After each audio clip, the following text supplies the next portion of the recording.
metodología más de planilla de cálculo para que lo puedan implementar en Excel, y con eso les va a permitir tomar decisiones para saber si están aumentando o están disminuyendo su huella, ¿cierto? O su impacto, huella ecológica me refiero, que es más allá que la huella de carbono. Y eso ayuda porque se usan en una metodología que se llama EcoInvent. No sé si han escuchado hablar de EcoInvent, que se llama el diseño y el desarrollo de productos ecológicos. Y ahí está el ecopacking, ecoproducto, y hay todo un tema, una rama dentro de la ecología industrial que se preocupa de eso. Y es bien interesante, o sea, tiene que ver con diseñadores, tiene que ver con temas de productos, tiene que ver con clientes. Yo he hecho estudios de mercado a veces de la percepción que tienen los clientes sobre estas innovaciones que hacen las empresas en mejorar los packing, pero mejorar los packing desde el punto de vista ambiental. Entonces, ¿se acuerdan que yo les hablé del caso? No sé si lo dije en la clase, lo que pasó con los vinos cuando redujeron el grosor de las botellas, que hubo una suerte de rechazo por los clientes no informados porque encontraron que le habían quitado la calidad al vino pensando de que el formato de la botella es parte del vino, así como un perfume, ¿cierto? El perfume, mucho del diseño va en el formato donde va el perfume, ¿cierto? Y ahí, para diferenciarse, y los vinos antes eran así, botellas exclusivas, gruesas y todo eso, entonces bajaron el espesor de las botellas. Se ha fijado que ahora las botellas algunas son súper quebradizas, sobre todo los vinos de exportación. Y la razón de fondo es que por requerimientos de reducir huella de carbono, se dieron cuenta de que bajándole el peso a los contenedores, o sea, exportando la misma cantidad de vino en botellas, pero con menos carga en peso, ¿cierto? Tú podías declarar menos huella, porque la huella está asociada al tonelaje que tú mueves, tanto en camiones, en barcos y todo eso. Y eso fue una medida que fue bien atractiva, porque en algún momento se pensó hasta llevar los vinos a granel a los distintos mercados y tener una embotelladora local. Y ahí, por supuesto, Cristoro, Cristalería Chile, ¿cierto?, saltaron inmediatamente, porque iban a perder un gran mercado, que era de los viñateros acá en Chile, ¿cierto?, porque desde aquí se envasan los vinos y se exportan en formato botella. Entonces ahí se tuvieron que adaptar. Y eso es un poco lo que busca estos trabajos y estas metodologías que nosotros estamos viendo, o sea, oportunidades de poder innovar, ¿cierto?, que es un poco el hilo conductor de este programa, ¿cierto?, pero también oportunidades de saber si esta innovación tiene, por un lado, una buena percepción por parte del cliente, del usuario, ¿cierto?, porque no siempre el usuario es el cliente, y por otro lado, que de alguna forma vaya en el sentido correcto. Entonces, eso es lo que estoy tratando un poco de enseñar con estas herramientas finales, y de eso se va a tratar un poco el trabajo para que ustedes ya sepan. El trabajo se los voy a compartir, de hecho, y para no distraer, lo voy a explicar también al final de la clase para que ustedes sepan, pero lo voy a dejar compartido acá a través de los archivos. Me dice que lo puedo compartir con OneDrive. A ver, ¿cómo puedo subir un archivo a través del chat? ¿Puedo llegar y copiarlo y pasarlo al chat, no? Como en No, Teams. no, creo que tienes que elegirlo desde el computador. A ver, déjame ver, se llama Trabajo, tópicos de emprendimiento, porque yo quiero que lo tengan con tiempo para que puedan leerlo, me puedan hacer preguntas, ¿cierto? A ver, puede ser con Google Drive, con Casilla, Claro, SharePoint. sí. Solamente te da esas opciones. Ya, bueno, después lo vemos, si no, por mientras se lo puedo enviar ayer y ahí ¿Sí? no tengo el correo de todos ustedes. Pero bueno, avancemos un poco y se los voy a enviar mientras ustedes están trabajando, así no interrumpo la actividad. Bueno, hoy día quiero hablar sobre lo que es economía circular y van a trabajar ustedes en el taller. El taller, ¿por qué se llama taller? Porque mi idea es que ustedes lo trabajen en la clase y lo entreguen en la clase y lo presenten en la clase a sus compañeros, que es el resultado de esto, y no que se lo lleven como tarea para la casa, porque de hecho para eso está el otro trabajo, que es el trabajo que ustedes pueden empezar a trabajar y desarrollar a contar de hoy día. Entonces, y lo tienen que presentar el último día de clase, que es el 4 de junio. Y lo que voy a compartir ahora, ¿cierto? ¿Me puedes habilitar la posibilidad de compartir, Jerry, por favor? ¿Alguna consulta hasta el momento del material o algo? ¿Le ha llegado el material de clases, todo eso? ¿Tienen acceso a todas las otras clases? ¿Pueden confirmar con un signo así? Exactamente. Pueden hacer así, o si tienen la cámara apagada, me hacen una reacción. Bien. Entonces, lo que vamos a ver hoy día tiene que ver con estos tópicos de emprendimiento, pero ya viendo un tema de economía circular que yo sé que se usa mucho. De hecho, me gusta que ahora se está usando incluso como publicidad. Compre su celular de economía circular, ¿cierto? Incluso habíamos hablado con nuestros compañeros que tienen tiendas de servicios técnicos celulares y algo que ya se está usando. Era un término antes que se llamaba refurbish en inglés, era un término cuando tú podías comprar algo que era nuevo, usado y refurbish. El nuevo era, por supuesto, por ejemplo, que compraba por Amazon o compraba por eBay. Tú podías comprar un producto nuevo que venía de una caja que no estaba abierta, por cierto, que significa que era nuevo, 100%. Estaba el equipo usado, que es lo que normalmente se transa como algo con poco uso o uso declarado con ciertas rayas, que uno a veces compra cosas. Y el refurbish significaba algo que estaba semi-nuevo, pero lo que implicaba de que había sido reconstruido o reconstituido por la fábrica. Entonces la fábrica te vendía dentro de su propia línea, tenía un warehouse y tenía productos que eran refurbished. Y eran probablemente productos que fallaron, que se vendían y tuvieron una falla y se devolvieron, ¿cierto? Y normalmente las empresas que son responsables, exactamente, muchas gracias Roberto. El concepto de refurbish yo compraba antes, porque el concepto viene como para absorber una corriente de productos que tienen un rechazo por un tema de calidad, una falla, porque las fallas son estadísticas, al final ustedes saben que el 100% estadísticamente es súper difícil de lograr. Entonces, lo que haces tú es que tú trabajas tu soporte con los clientes, entonces normalmente estas empresas responsables te falló el producto, te lo aceptan inmediatamente y te pasan uno nuevo, si te falló dentro de unos pocos días, y ese producto lo llevan a la misma fábrica, lo reensamblaban, ¿cierto? Le cambiaban el componente fallado, le hacían un diagnóstico y lo volvían a empacar, pero ya legalmente no lo podían vender como nuevo. Entonces eran los refurbished. Y ahí está el refurbish de fábrica y el refurbish del servicio técnico. Entonces todo eso ya se está hablando, pero no se valoraba todavía, más allá de los que buscan liquidaciones como yo, los que van a los warehouses, ¿cierto? Que normalmente uno compra productos de segunda selección, que también es el concepto de que productos que no pasan un control de calidad, a veces es más amigable venderlo como tal y declarar la falla que reprocesarlo completamente. De hecho, que me están llegando comentarios del chat para poder abrirlo, sí. Reviews, exactamente, sí, si por algo alguien necesita renovar su equipo, muy bien, se pueden pasar datos, ¿sí? Eso apunta a lo que vamos a hablar hoy día y lo que se trata de promover con este concepto de las economías circulares. Darle una segunda vida a las cosas y también tener distintos canales donde tú vas reutilizando, reprocesando y todo eso. Entonces, se me pasó, y tengo abierto el chat. Entonces, de alguna forma, esta idea del concepto de economía circular nace ya un poco por varios desafíos que hay. O sea, yo le hice un diagnóstico inicial de los problemas ambientales y todo, porque siempre digo lo mismo, es bueno tener una cierta, se podría decir, alfabetización ambiental para los que no las tienen, ¿cierto? Hay algunos que ya han pasado por esta asignatura y les pido disculpas si tuve que pegarse hablar nuevamente de cosas ambientales, pero los que nunca han tenido, es bueno siempre tener el contexto de por qué nacen todas estas iniciativas, porque normalmente uno ve al final la política pública, como que la que les conté yo que desapareció la ampolleta incandescente, o uno ve simplemente como que se está usando el concepto verde, ¿cierto?, para todo, incluso el verde que no es tan verde, porque el verde es un color, acuérdense que no es solamente un tema ambiental, por eso habrá cambiado los conceptos y vamos a hablar de algunos un poquito más evolucionados. Y uno de ellos es economía circular. Entonces los desafíos futuros tienen que ver con que la población sigue creciendo, ¿cierto? Y a mí me tocó estar acá en la U cuando llegamos a los 7.000 millones, ¿cierto?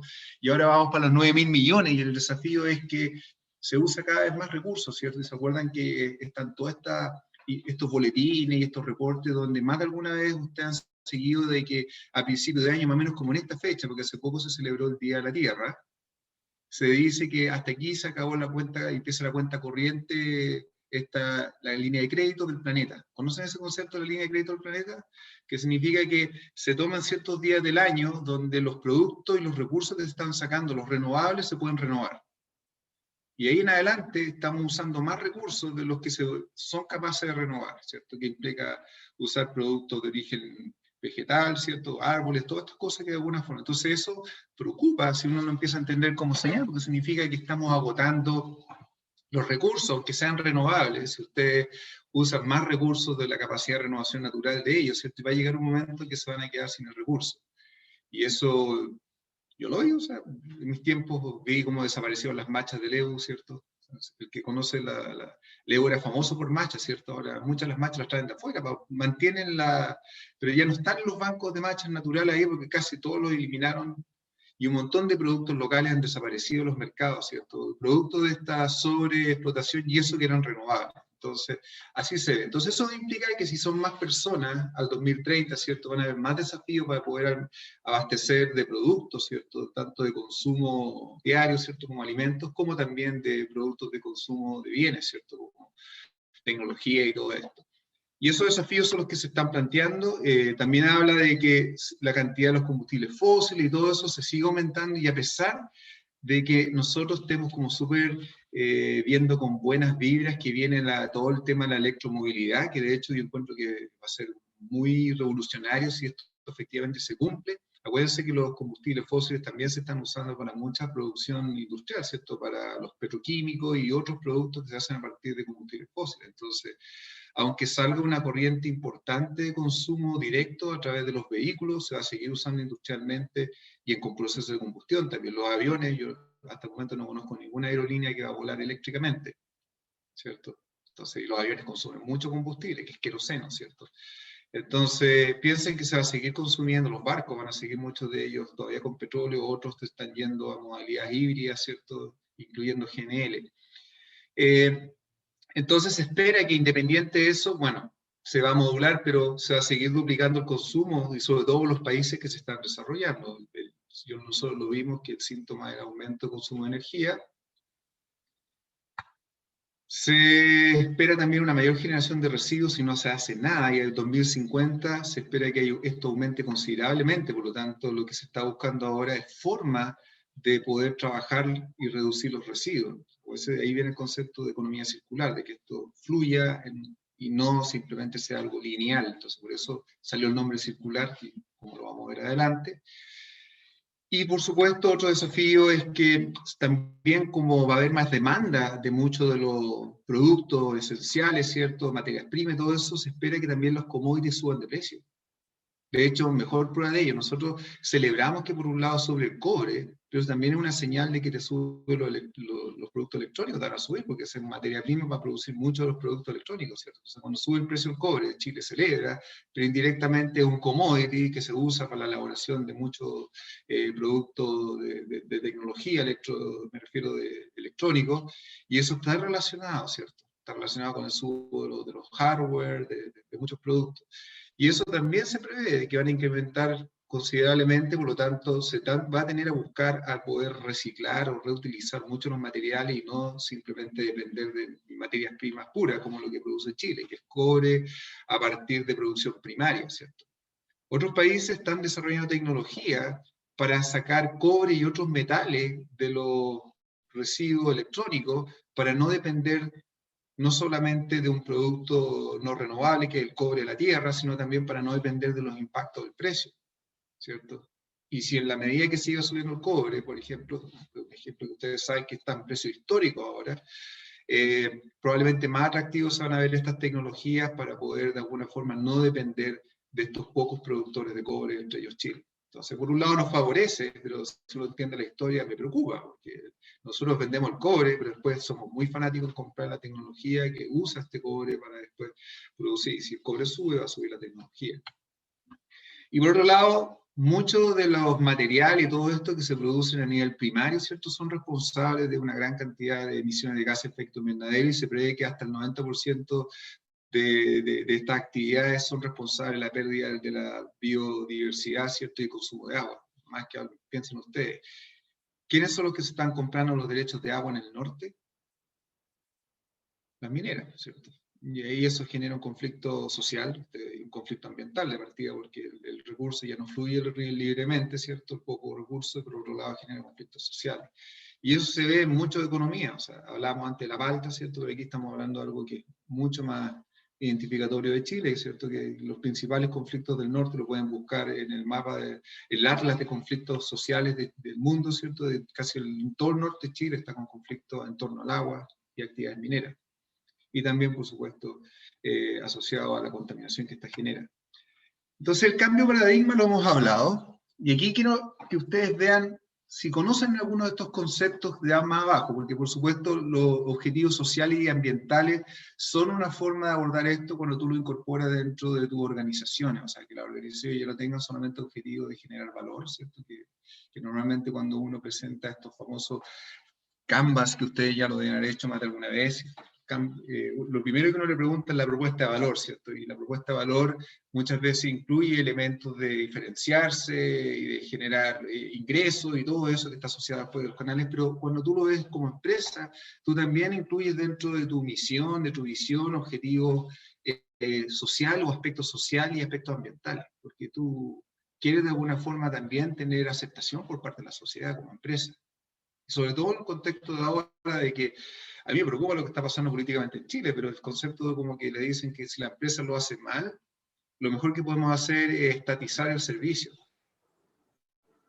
¿Me entienden? Porque supuestamente, si lo estatizan, lo que estás diciendo es que quieres incorporarle objetivos sociales y ambientales, que ya no van a ser solamente económicos. Entonces, si tú incorporas estos dos objetivos a los que ya existen que tienen la empresa que son económicos, tú vendrías a la sostenibilidad, que es lo que hemos hablado.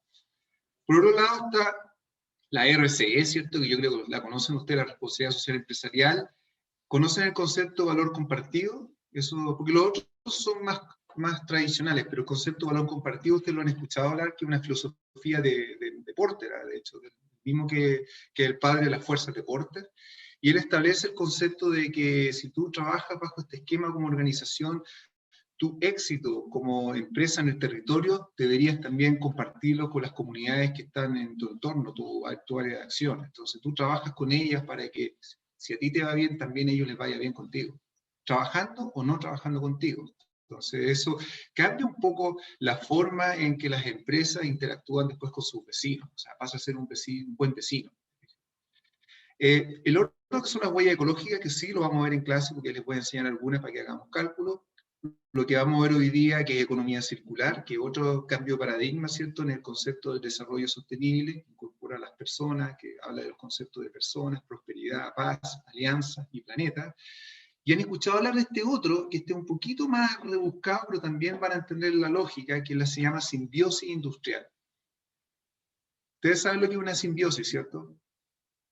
Una simbiosis como el líquen, ¿cierto? Que es una simbiosis positiva que hay entre un hongo y un alga, ¿cierto? Donde permite al alga crecer fuera del medio acuático, ¿cierto? Y el hongo le permite tener una estructura y también, por supuesto, proliferar en otro ambiente. Entonces, en esta simbiosis industrial, lo que tú buscas es establecer interrelaciones entre empresas para producir dependencias mutuas que permitan que en conjunto puedan ser más competitivas. ¿Te fijas? Y antiguamente, por ejemplo, se trabajaba estos conceptos de los clústeres industriales. ¿Han escuchado hablar de este concepto de clúster industrial? Pueden levantar la mano y opinar si conocen algún clúster industrial. Porque ahora están los clústeres tecnológicos, porque ya no estamos en la era industrial. Yo soy ingeniero industrial. ¿Y del salmón? El salmón, sí, cuéntame cómo sería ese clúster, por ejemplo. ¿Cuál es la relación? No, está bien, hay varios clústeres. El tecnológico está el Intesal, incluso, que está tratando dentro de proveer información. Pero ¿cómo sería un clúster industrial o un clúster de algún tipo? Paola. Es que ahí se juntan distintas empresas, por ejemplo, las empresas productoras con las prestadoras de servicios, con los que surten materias primas, con las de transporte, y todas como que en el fondo se conversan y se ponen de acuerdo y se benefician mutuamente. Exactamente. Y los clústeres industriales era el mismo concepto, que era, por ejemplo, lo que pasó en el Gran Concepción cuando se instaló la acería, ¿cierto? Como había una acería que producía acero y traía un montón de papelería, ¿por qué no instalar una cementera al lado que podía usar parte de la caliza que traía y usar la escoria? Puede ser que producía un cemento siderúrgico que se llamaba, que podía procesar la escoria. Y no todas las cementeras procesan escoria, sino que esa en particular. ¿Y por qué no al frente instalar una tequiladora y producir alambre a través de Inchalán, ¿se acuerdan? Y así un montón de empresas que se ubicaban estratégicamente en el territorio. No era porque era un parque industrial, sino porque se podía usar las corrientes de productos y subproductos que se generaban en los procesos en torno, por ejemplo, a la acerera. Ocupar los subproductos, los residuos, hacemos la escoria siempre sale cuando tú estás produciendo, pasando a radio a acero, ¿cierto? Y así se crea un clúster. Lo mismo pasó con la industria del polo petroquímico, ¿cierto? Se instaló una refinería y prosperaron un montón de industrias de plástico, de gases, de subproductos químicos alrededor de NAP, ¿cierto? De la planta, la Petros en ese tiempo. Y eso es lo que de alguna forma se está tratando de recuperar, porque si uno toma una fotografía ahora de lo que ocurre en esta zona, yo lo sé de verdad, porque he hecho hartos trabajos tanto de memoria y algunas pequeñas consultorías, es que Inchalán compra acero, no se lo compra necesariamente a Huachipato, Cementos Bio Bio está independiente, tiene otros mercados, otros nichos, porque se perdió la conexión, ¿cierto? Y ahora cada uno compite por separado, que lo que hace es que tú cruzas todo el planeta con productos que se transan constantemente, y eso por supuesto tiene un impacto. Claro, es economía, globalización, pero el concepto de la simbiosis industrial busca que toda esta relación vuelva a ser local. ¿Por qué? Porque así evitas tener que desplazar camiones para todos lados y barcos para todos lados, moviendo materias primas que las tienes al frente o al lado de tu casa. ¿Te fijas? Porque ese es un problema. Vean usted, por ejemplo, toda la crisis que se armó cuando se bloqueó el canal de Suez. Yo lo veo para que ustedes se encuentren la cantidad de barcos que se mueven día a día, que consumen combustible, y eso es el mundo como se acostumbró ahora, y muchos de esos productos se los compro a un proveedor a miles de kilómetros de distancia en vez de comprarlo al vecino. Entonces, ahora hay varias explicaciones por qué ocurre eso, pero se rompió este concepto de la simbiosis industrial, que había antes, cuando éramos economías más cerradas. Y ahora lo que se está buscando es volver a eso. Y se van a dar cuenta que algunas soluciones incluso de la economía circular es como volver a las raíces. Entonces, después de un camino largo recorrido, es como que cuando uno llega al último párrafo del alquimista, ¿cierto? Y se da cuenta de que el mensaje es que recorriste un camino largo para darte cuenta que el tesoro está en casa, no tan lejos, ¿te fijas? Por todos estos indicadores que les decía yo de huellas que nos están pasando la cuenta. Entonces, por eso aparecen estos con dos conceptos, sobre todo los dos últimos, que están basados en un concepto de local. La simbiosis industrial es muy localista, ¿cierto? De trabajar con tu empresa vecina, ¿cierto? Por ejemplo, yo lo que hice, unos estudios súper interesantes que tenían que ver con calefacción distrital. ¿Lo han escuchado hablar? Estoy dando un ejemplo. ¿Han escuchado hablar del concepto de calefacción distrital? Que en realidad es una central de calor que distribuye calor a una ciudad, algo que se usa mucho en Europa, ¿cierto? En Estados Unidos, dependiendo de la zona donde estás tú. La Universidad de Concepción tiene un sistema de calefacción distrital, esa chimenea que está en el EULA, tiene una central de calor, que es a gas, por supuesto, y la entrega a todos los edificios de la planta baja, de la parte antigua de la universidad, para que cada edificio no tenga su central de calor. Entonces, con eso tú evitas, por un lado, contaminar, como el problema que ocurre en Chile, de que cada casa tiene su chimenea, o su estufa de leña, perdón. Y por otro lado, tú lo que haces es que tú generas poder de compra para poder de alguna forma también generar economía de escala con los combustibles, ¿cierto? Si cada empresa o cada casa tiene que negociar por separado, ¿cierto? No llega a precios atractivos por volumen, ¿cierto? Y ese es un tema también que se soluciona con esto. Pero, ¿por qué lo menciono? Porque nosotros hicimos unos estudios que venían un poco por toda la asesoría que estaban haciendo los finlandeses al Ministerio de Energía y Medio Ambiente por el tema de que por qué en Chile, teniendo todos estos problemas de contaminación del aire, que lo han tenido en otros países, pero hace muchos años atrás, no han buscado una solución de calor distribuido, que es el calor distrital. Y nosotros hicimos un levantamiento que incluso da una periodo adicional, que es de buscar calor residual de las industrias para aprovecharlo en otros procesos. Nos dimos cuenta de que existen muchas industrias que están una al lado de otra, y por un lado la industria usa una caldera para quemando combustible para calentar un fluido, y por otro lado la industria al lado usa un intercambiador de calor para enfriar el exceso de calor que tiene. Entonces, la simbiosis industrial diría, ¿por qué el calor residual que tiene esa industria no se lo traspasa a la otra empresa que tiene que usar una fuente de combustible para poder producir calor? ¿Te fijas? Y la razón de fondo es porque no hablan. Y las simbiosis industriales estarían interconectadas en este sentido. No solamente de producto, también tiene que ver con el uso de la energía. Y se pueden abrir oportunidades. Entonces, ya vimos... Profe, sí, tengo una pregunta, pero es de la diapo anterior. Cuando hablas del valor compartido, a mí se me viene a la cabeza ahora como todas esas acciones que hacen las empresas, pero que son más de mitigación o de compensación, producto de las externalidades negativas que tiene, pero ¿es como eso o es algo realmente generoso de parte de la empresa? Va más allá, mira, lo que pasa es que efectivamente una empresa que tiene, por ejemplo, una RCA que se sometió a un proceso de evaluación ambiental, queda con un montón de compromisos ambientales de mitigación de los impactos que genera, ¿cierto? Y eso está legal. Entonces, por ejemplo, tiene que compensar emisiones, tiene que hacer planes de monitoreo, tiene que compensar a las comunidades, por ejemplo, si generó alguna suerte de, se podría decir, de impacto que no pudo mitigar con el proyecto, por ejemplo, una relocalización, una reforestación, pensemos en un proyecto de una central o una empresa que tuvo que de alguna forma hacer una expropiación. Pero cuando hablamos de valor compartido, no es una mitigación, significa es que si yo me desarrollo en el territorio como empresa, ¿cierto? Y que ocupo un espacio físico, supongamos que soy una planta de celulosa, soy una central de energía, yo también invierto socialmente en mi comunidad, de forma voluntaria, para que mi éxito también se transmita para mejorar el entorno de todos los vecinos. Y no necesariamente en temas ambientales, puede ser cualquier tema, o sea, puede ser cualquier área. O sea, si yo, por ejemplo, muchas empresas del área de energía están trabajando y están tratando de alinear su esfuerzo, y digo, bueno, inviertan en el área de su rubro. Entonces, algunas han hecho, por ejemplo, alianzas entre varias empresas para poner, por ejemplo, iluminación pública, ¿cierto? En ciertos tramos subrurales, ¿cierto? En comunas que no necesariamente tenían este acceso a electricidad y probablemente si lo hacen a través de estos fondos concursables que hay, se van a demorar mucho. Entonces dijeron, no, nosotros vamos a iluminar porque es nuestro giro, a pesar de que nosotros producimos energía, pero no la distribuimos, igual nosotros queremos hacer estos proyectos porque queremos que si tenemos una central ahí o trabajamos en el territorio y queremos que la luz no sea un factor como les mostré yo a los que pasaban Alto Biobío. Pero es más allá de eso, o sea, ellos quieren desarrollar el territorio, una estrategia que lo hacen, y la idea es que el valor que ellos vayan teniendo como organización también compartan parte de ese éxito con su territorio. Esa es un poco la idea.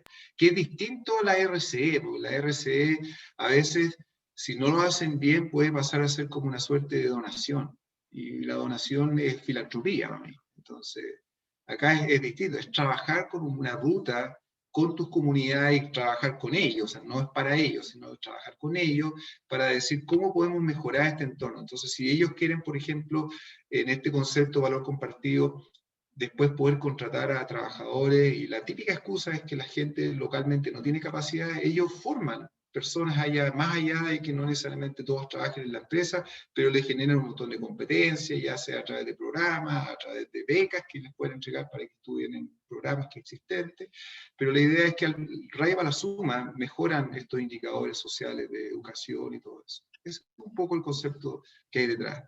Ya. Y es voluntario, ¿vale? Lo primero que tiene que ser voluntario, porque cuando te obligan y te dicen, usted lo está haciendo por RCA es que está obligado. Resolución de calificación ambiental. Pero a eso me refiero, Lorena. Ya, gracias. Y volviendo a este tema, la mirada un poco de la economía circular es tomar esta cosa, ¿cierto? Que ustedes la conocen, que es el business as usual, que en realidad yo no traté de ser dramático, es lo que está ocurriendo, vean ustedes lo que pasa incluso en su casa. Espero que ustedes después de esta asignatura sean un poco más responsables desde el punto de vista, o por último les genere cargo de conciencia, porque ahora ya saben la verdad, es como cuando en la matriz, ¿cierto? Le mostraban la pastilla roja y la pastilla azul. O sea, una vez que uno aprende esto, ya no hay vuelta atrás, porque ya no puedo decir que lo hago porque no sabía. Y el no sabía es muchas veces que las cosas las boto a la basura pensando que eso es lo único que puedo hacer. Que está bien, es una forma sanitaria de hacerse cargo de la basura, pero uno sabe que esa concepción tiene un destino que se llama SEMAR o Hidronor, ¿cierto? El Copielemo, ¿cierto? O sea, va a lo que es el Nantia. De hecho, muy poco acá en Chile no se incinera, en otros países sí se incinera, entonces cualquier cosa que ustedes usen y voten, ¿cierto? Lo van a incinerar. Y nadie lo va a recuperar el camino, ¿cierto? Y más encima, si alguien dijo, no, yo tiro entre medio de la basura latas de aluminio, total, va a pasar un recolector de base, más encima, eso es indigno, porque ustedes, los que recogen las latas y los cartones, no son escarbadores de basura, ellos están trabajando como recicladores de base, y ellos mismos reclaman que a veces la basura se las mezclan todo pensando de que es la labor de ellos de separar entre la mugre y los materiales reciclables. O sea, eso para mí es una falta de respeto, y más encima es ser despectivo, ¿cierto? Entonces, por eso les digo que muchas veces, incluso los edificios, si uno trabaja bien con la junta de copropietarios, ¿cierto?, que hay, uno podría incluso ponerse de acuerdo y separar los cartones, las latas y todo, y ponérselo fácil en los recolectores de base, pero nunca mezclarlo con la basura. Yo sé que hay gente que todavía lo sigue haciendo por comodidad, y es para que piensen, ¿no? Aquí no los voy a retar, no es mi función, pero quiero que lo piensen, porque ahora ya tienen el conocimiento. Ustedes conocen las 3R, ¿cierto? Fíjense que las 3R, esa de reducir, reciclar y reutilizar, que son tradicionales, de hecho, las 3R vienen de hace mucho tiempo, ¿cierto? Que ponen el reusar, reciclar, y de alguna forma lo que están buscando es que la corriente de disposición esté en estos pequeños buzones donde yo podría reciclar algo, o por último reutilizarlo, que se usaba mucho antes, de hecho se usaba hace mucho tiempo, donde en las lavanderías comunitarias o en lugares de supermercados había como unas canastas donde dije aquí deposite su ropa usada, que usted ya no usa, pero en buenas condiciones, si está usted no es un basurero, para que alguien más la pueda usar. Entonces alguien ponía juguetes y ponía cosas de ese tipo, ¿cierto?, para poder reutilizarla. Si no, ¿qué es lo que normalmente pasa uno cuando tiene ropa vieja y no tiene a quién regalársela? La otra basura. Uno de repente es de trabajo y todas esas cosas, sobre todo cuando uno se cambia de casa. Entonces, ahí salió esa corriente, pero era como bien pobre porque no solucionaba el problema principal, que era que seguía siendo lineal. O sea, yo trataba de rescatar algunas cosas, pero la tendencia era que como no hacían algo tan fácil, a veces era muy difícil reciclar cosas porque no estaban preparadas para eso, y terminaban segregadas y en la basura. Después pasó esta corriente que es la que vamos a hablar hoy día, que es la de la economía circular, que se van a dar cuenta que es como el mismo concepto de la economía lineal, pero doblarla, ¿cierto? Cosa que el fin sea el inicio. Si ustedes se fijan, en la última parte, que es la disposición, porque eso no te obliga a que tú te quedes para siempre con los productos, sino tendríamos el mal de Diógenes, ¿cierto? Pero sí te permite que de alguna forma tú puedas hacer fluir ese material o el producto a través de una cadena, ¿cierto? Que existan canales para que tú lo puedas entregar, disponer y todo eso. Entonces empieza toda esta circularidad que fíjense que parte del diseño. ¿Y por qué es la revolución sobre las 3R? Porque como parte del diseño significa que el reciclaje es de alguna forma, es como una forma de poder rescatar algo, pero si no estaba diseñado el producto para ser reciclado es un cacho. Y ahí les puedo dar algunos ejemplos que les voy a mostrar más adelante, y ustedes también me comparten los de ustedes. Pero yo tomé alguno que a mí siempre me deja como para mí un problema, porque yo sé que es súper complejo. A ver si adivinan cuál es el que les voy a mostrar. Porque producimos mucho de eso, pero siempre un cacho. Yo incluso he tratado de ahí como con la UDT, de repente, ahí, ¿qué hacemos con él? Entonces, volviendo a esto, parte del diseño, ¿cierto? Todo lo que es la producción, la remanufactura, te fijas que está incorporado, significa que yo dentro de mi proceso lo adapto para poder también remanufacturar productos que están a lo largo de esta cadena o van saliendo por distintos problemas y lo puedo nuevamente reincorporar, se distribuyen, se usan, se disponen, ¿cierto? Se recolectan, se reciclan y una pequeña corriente sale del sistema porque, por supuesto, la segunda ley de la termodinámica siempre nos dice que va a haber entropía, por lo tanto, tú tienes una cierta cantidad de veces que puedes reutilizar o reciclar un material, ¿cierto? Y llega un momento en que ya no lo puedes hacer o tienes problemas para poder reutilizarlo. Y eso es el objetivo principal de este concepto, ¿cierto? Que es que el valor de los productos, los materiales, los recursos, agua, energía, se mantenga en una economía lo más rápido, o sea, el mayor tiempo posible, o sea, que no salga bajo el concepto lineal, que por ejemplo si un producto se diseñó para que tenga una vida corta, ¿cierto? Que sea desechable, como los juguetes que normalmente uno regala para Navidad a veces, ¿cierto?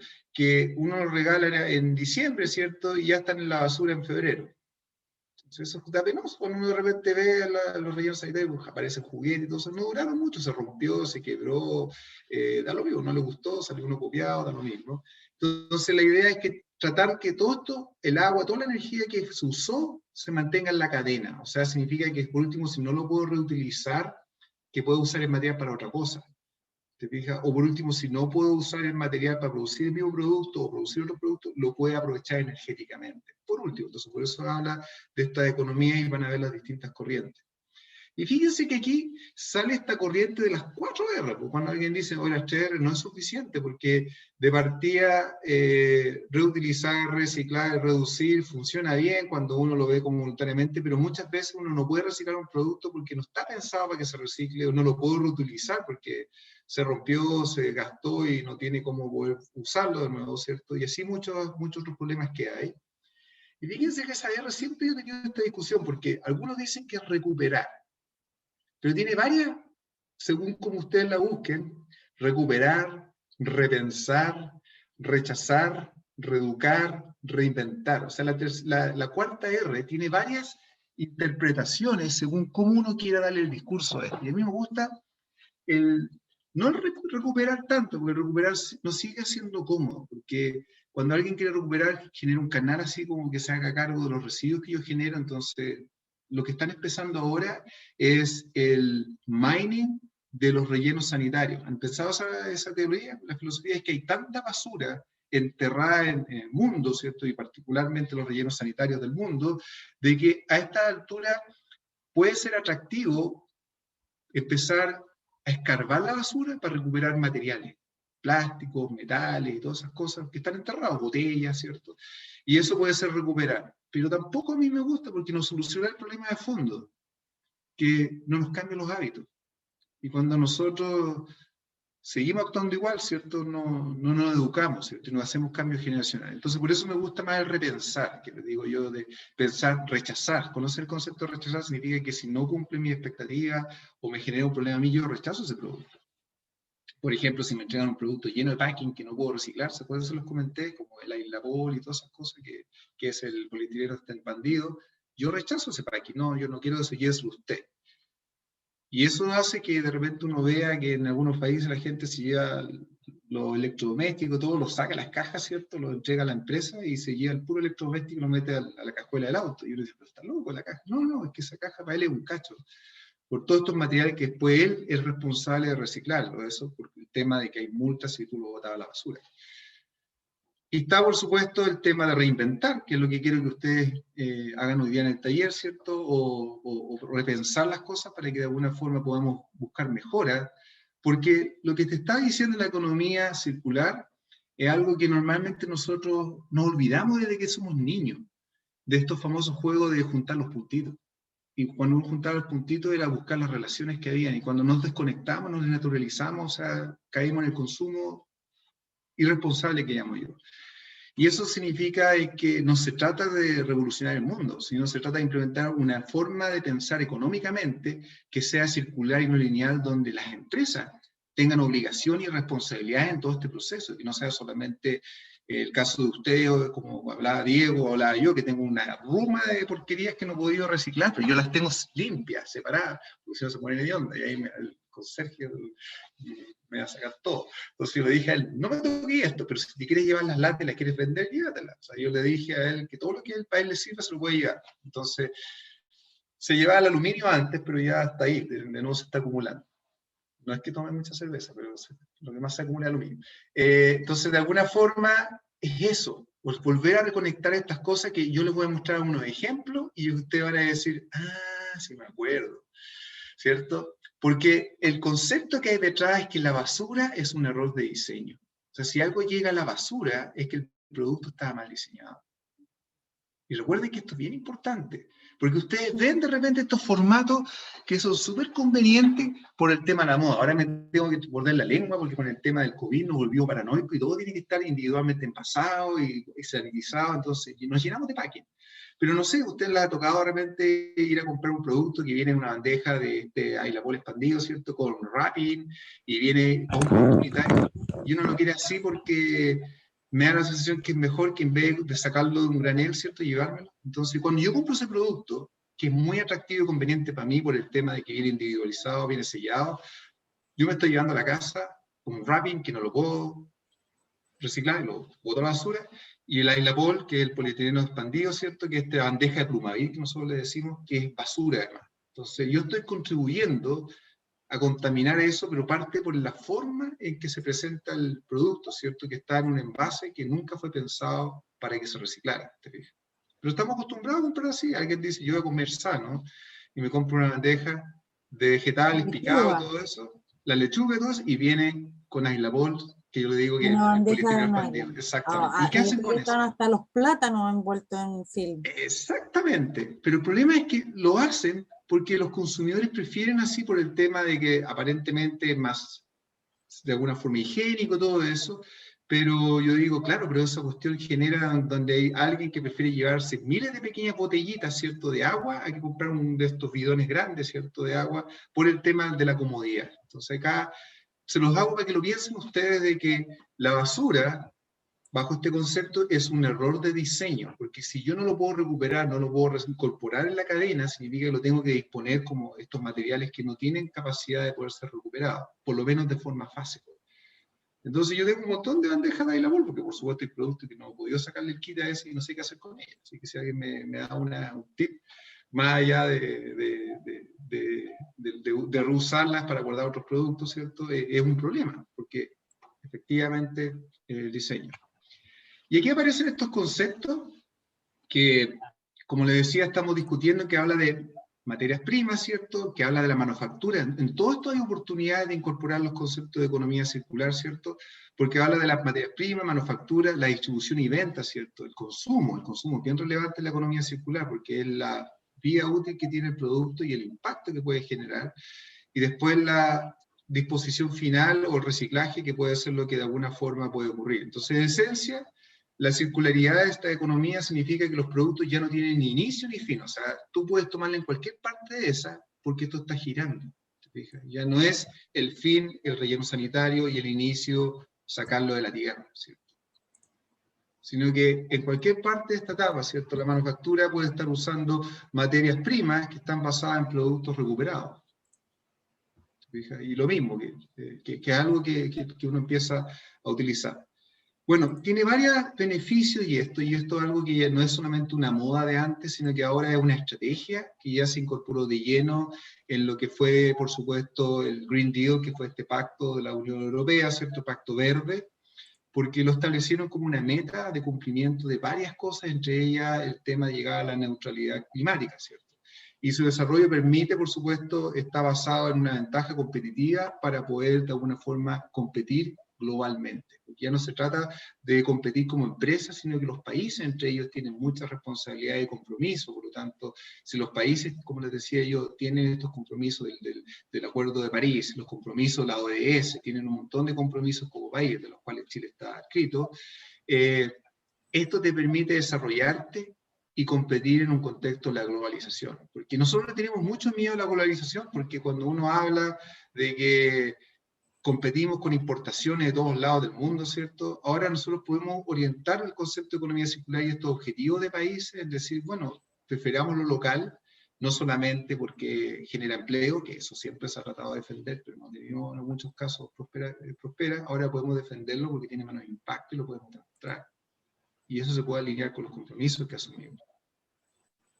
Por otro lado, están los principios de funcionamiento de una economía circular, que les va a servir a ustedes para la parte del taller. Primero, que la ecoconcepción, o sea, significa que muchos de los impactos ambientales que generan los productos o los servicios vienen desde su diseño. Entonces, el producto está mal diseñado. Ejemplo, yo diseñé un producto que consume mucha energía, que no es eficiente energéticamente. Y hay muchos de ellos, ¿cierto? De repente uno compra un producto y gasta mucha electricidad, ¿cierto? O gasta mucho combustible, o dependiendo de lo que... Entonces, por mucho uno que lo pinte de verde el producto, ¿cierto? Y le ponga material en lin y todo eso, el producto energéticamente demanda mucho, más de lo normal, y eso es un problema de diseño. Entonces, por eso habla de la ecoconcepción. ¿Están de acuerdo o no están de acuerdo? ¿Conocen algún caso donde algún producto así del origen es un problema?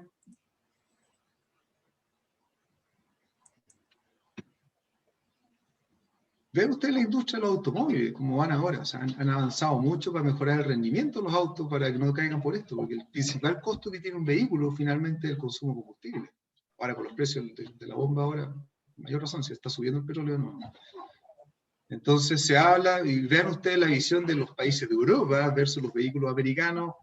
Ahora no sé, yo tengo buena buenas vibras con el cambio de gobierno que hubo en Estados Unidos, pero acuérdense que en Europa están con todos los vehículos, incluso están llegando a las nuevas gamas de 3 cilindros y todo eso para que te den 20 kilómetros por litro para arriba, ¿cierto? Sin pasar todavía los eléctricos, y en Estados Unidos todavía te venden los muscle car. Entonces, que te da 6 postes por litro. Entonces, por eso te digo que depende mucho del diseño. Entonces, te tratan de vender un concepto que antes pegaba, pero ahora no, y acá no. Están tratando de indicar de que el vehículo te asocia a una huella, y si tú lo compras, el principal impacto que va a tener el vehículo va a ser el consumo de combustible a lo largo de su ciclo de vida. Así que los diseñadores acá, que son de algunos diseñadores industriales, tienen mucho acá que ver con la parte de diseño. Del producto se diseña para que sea adecuado a lo largo de su cadena desde el inicio. O sea, no puede ser una coincidencia, no puede ser simplemente un grupo al final como algo fin de tubo. 2, la ecología industrial y territorial. Y eso es lo que les decía yo, establece un modo de organización industrial en el mismo territorio, que implica que todo este tema, si yo quiero preocuparme de la economía circular, tengo que generar las instalaciones y las facilidades que estén en el territorio. O sea, de que las empresas estén compartiendo recursos, usando sus productos, ¿cierto? Compartiendo energía, y también haciéndose cargo de las distintas subproductos o elementos a lo largo de la cadena, incluyendo los materiales reciclados. Un gran problema que veo en Chile, lo dije en la clase pasada, es que nosotros reciclamos, pero muchos de estos productos finalmente se meten en un contenedor y salen del país. Entonces, todavía no hemos buscado usos locales de algunos de estos productos. No todo el papel se usa localmente, pero el aluminio, el PET y todo eso, muchos de ellos salen del país, ¿cierto? Y eso es un problema, porque te juega en contra con el segundo principio, que habla de que la ecología industrial se basa en el territorio. Por lo tanto, tú tienes que buscar lugares. Hay algunas iniciativas que hay, pero todavía se pueden conseguir que son pequeñas, como por ejemplo, no sé, a mí me está tocando evaluar proyectos que tratan de reciclar materiales para producir innovación y productos locales a través de plásticos reciclados, todo eso. Mientras esto no escale, ¿cierto? No va a absorber la cantidad de plástico que se genera a nivel local, y muchos de ellos van a salir de la economía a otro país, ¿cierto? Tercero, habla de la economía de la funcionalidad, que significa privilegiar el uso frente a la posesión. Y aquí viene algo que es bien interesante. De hecho, yo estoy evaluando un proyecto por un tema de que estamos haciendo también en pregrado, donde se habla del uso del compartir vehículos y compartir cosas. De hecho, ya evalué otro proyecto que era compartir las lavadoras, para no sé, por el COVID, pero antiguamente era de que usar lavadoras comunitarias bajo un concepto de que si alguien tenía lavadora o en un edificio que te compraba una lavadora, tú podías también prestar el servicio de lavado a alguien como un Uber de lavadora. El proyecto suena loco si tú lo pensás así por la comodidad de que mi lavadora, mi servicio, pero se basa en la economía de la funcionalidad, donde yo comparto recursos. Y eso implica que si lo establezco bien, y de hecho los edificios muchas veces pasa que tienen lavadoras comunitarias del edificio, la gran mayoría prefiere comprar su propia lavadora por comodidad, por lo que sea, ¿cierto? Pero la gran mayoría de los edificios se están ahora reduciendo y te ponen una lavadora comunitaria enviándote esta señal, la economía de la funcionalidad. ¿Se fijan? Y es lo mismo, ya por ejemplo, me acuerdo en Estados Unidos, en Carolina, Chapel Hill, había programas donde habían autos compartidos de arriendo. Entonces tú tomabas un auto, así como las bicicletas estas que están en Santiago, ¿cierto? Donde tú la tomas y la dejas en otro lado, ¿cierto? Y tú con una aplicación la puedes tomar el vehículo y puedes irte a otro lado y lo dejas ahí. Entonces, más que cada uno tenga un vehículo propio en un país donde es factible hacer eso, la idea era privilegiar el uso frente a la posesión. Por lo tanto, ya no se hablaba de que yo era dueño de todas estas cosas, sino que parte de ellas las podía arrendar o parte de ellas las podía compartir. ¿Se fijan? Voy a explicar estos 6 puntos, voy a hacer una pausa y después en la segunda parte voy a entregar un poco lo que quiero que ustedes hagan para el taller, para darle suficiente tiempo, porque después quiero que lo presenten, porque así también yo puedo tener el primer feedback de que si estamos yendo bien para el camino del trabajo. En el trabajo ahí yo los tengo que evaluar y ahí también tengo que ver si tienen los resultados de aprendizaje. Entonces, estábamos hablando ya de esta idea de la economía de la funcionalidad. Ahora, ¿quién de acá arrienda o comparte algo que normalmente se puede comprar? Ahora, si usted me dice, en mi edificio vivo y hay una lavandería y yo uso esa lavandería, están en el tercer punto, porque no están comprando su propia lavadora. ¿Alguien usa algún recurso compartido más que poseerlo? Bajo el tercer principio. ¿El transporte público puede ser? El transporte público podría ser, pero eso ya es algo un poquito más ajeno, eso ya es un tema de desarrollo de país, ¿cierto? Los Pero Uber. pues, los Uber es un concepto, de hecho, pero por ejemplo, si alguien compra algo a medias con amigos, una bicicleta, alguien nunca ha hecho eso, que compró una bicicleta con amigos, una polola o lo que sea, y la comparten. Y el Yo amigo de antes repente dice, oye, yo la quiero ocupar. antes ocupaba la secadora del edificio, pero ahora con la pandemia no. Pues, No, por eso les digo, esto nos jugó en No me contra, ¿sí? Nos no me jugó en gusta. contra. Exactamente, Prefiero pero tenerlo yo. Yo Diego, vivía con unas personas y nos compramos una slackline y salíamos al parque exacto. casi todos los días, como durante como 6 meses, hasta que se fue una de las personas con las que vivíamos. Éramos 3 hombres y un gringo.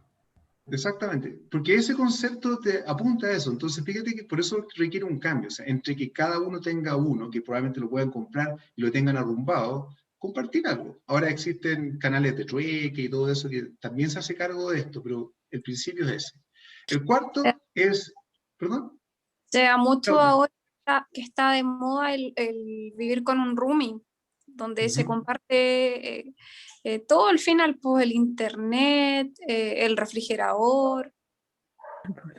Sí, de hecho también apunta un poco a bajar tus costos de vivir, ¿cierto? Porque la independencia trae su lado positivo y su lado negativo. El lado positivo es que haces lo que quieres y no le tienes que rendir a nadie, y el lado negativo es que tienes que hacerte cargo de todo tu cuenta, ¿cierto? Entonces, ese es un tema muy duro para la gente que sale de casa, por ejemplo, con de sus padres. Y al final sucede que yo creo que esa es como la principal razón del por qué las personas están, y lo más los jóvenes, viviendo en comunidad o con alguien, y se vuelve como una externalidad positiva de esa situación que es un poco negativa del punto 3.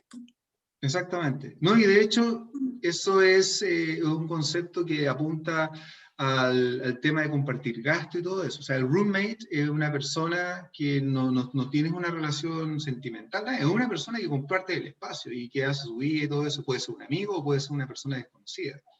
Algo que es muy común, de hecho yo cuando estudié mi posgrado, ¿cierto? Yo al principio vivía en un dormitorio, conocí gente ahí aleatoriamente y nos fuimos a arrendar una casa entre los 4. Ahora, hay que ser ordenado, tiene que poner unas reglas, ¿cierto? Pero funciona, y compartes gastos y de alguna forma compartes recursos también. Y ahí, claro, una bicicleta para los 4, eso funciona. Porque no todo el día van a estar los 4 andando en bicicleta, no es muy común que ocurra. El segundo uso es otro concepto que tiene que ver con la introducir en el circuito económico de aquellos productos que ya no cumplen necesidades iniciales consumidores de otros usos, ¿cierto? Y de hecho, este es un temor, porque muchos productos que ya pasan de moda, pensemos obsolescencia programada, o sea, teléfonos que ya no le puedes cargar la última versión de Spotify, o la última, probablemente ya no tienen mucho valor, entonces se le busca otros segundos usos. Ideas acá. Por ejemplo, existen muchos programas donde estos teléfonos se buscan un segundo uso para conectar personas con números de emergencia. En Estados Unidos se funciona, le da un teléfono a alguien de segundo uso, que ya no se le podía cargar la última aplicación, y lo usaban como para poder llamar al 911, que antes no tenían celular y todo eso. Pero buscarle un segundo uso, algo que ya no es que tú le cambies la pila, sino que ya no es atractivo para nadie porque ya no se puede hacer un upgrade o está pasado de moda. Y ese es un problema.